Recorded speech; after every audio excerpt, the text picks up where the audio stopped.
उल्हासनगर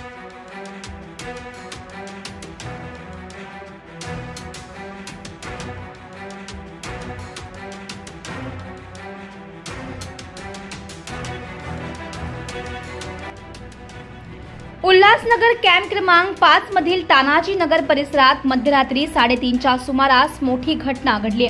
10 ते 12 जणांच्या सशस्त्र टोळक्याने अचानक रस्त्यावर उभ्या असलेल्या वाहनांवर हल्ला चढवून तोडफोड केली। या हल्ल्यात 4 मोटरसायकल, 2 रिक्षा आणि 2 टेम्पोंसह 8 ते 10 वाहनांचे मोठ्या प्रमाणावर नुकसान करण्यात आले।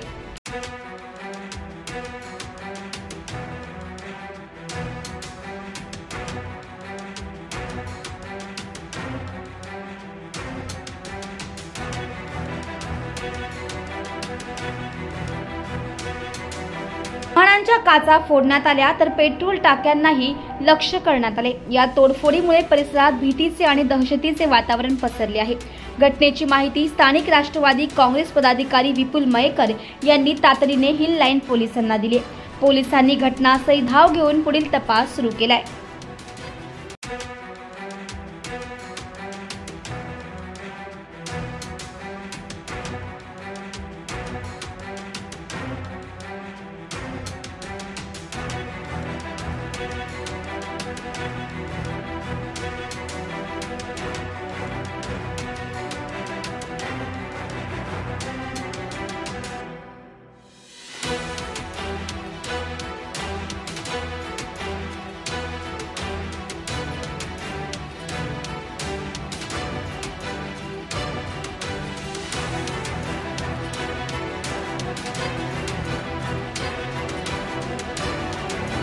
काल रात्री 12च्या सुमारास 8 ते 10 लोक आले।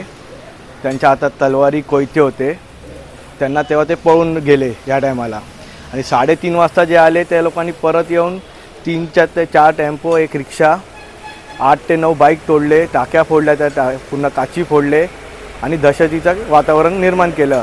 माझी हीच मागणी आहे hill line police station, DCP, ACP कडे की यांना तात्काळ यांना पकडून यांच्या कारवाई करण्यात यावी। सर, मेरा नाम मोहम्मद सलीम सिद्दीकी है। मैं तानाजी नगर में रहता हूँ। RPI ऑफिस के पास मैदान है, वहाँ पे गाड़ी, हमारी पार्किंग में गाड़ी रहती है हर रोज़ की तरह। आज 7 साल से मैं खड़ी करता हूँ, कभी कुछ प्रॉब्लम नहीं आया। कल अज्ञात लोग रात को आए यहाँ पे, रात को लगभग 2-2:30 बजे, और गाड़ी पे कुछ तलवार से या कुछ ऐसा भारी चीज़ से उसने वार किया है। ये टाकी पूरी फट गई है, बहुत नुकसान किया है। और मेरी नहीं, 12-13 गाड़ी और तोड़फोड़ लोगों ने किया है। और दहशत का माहौल है एरिया में। और मेरी पुलिस प्रशासन से यही रिक्वेस्ट है कि इन पे सख्त कार्रवाई हो।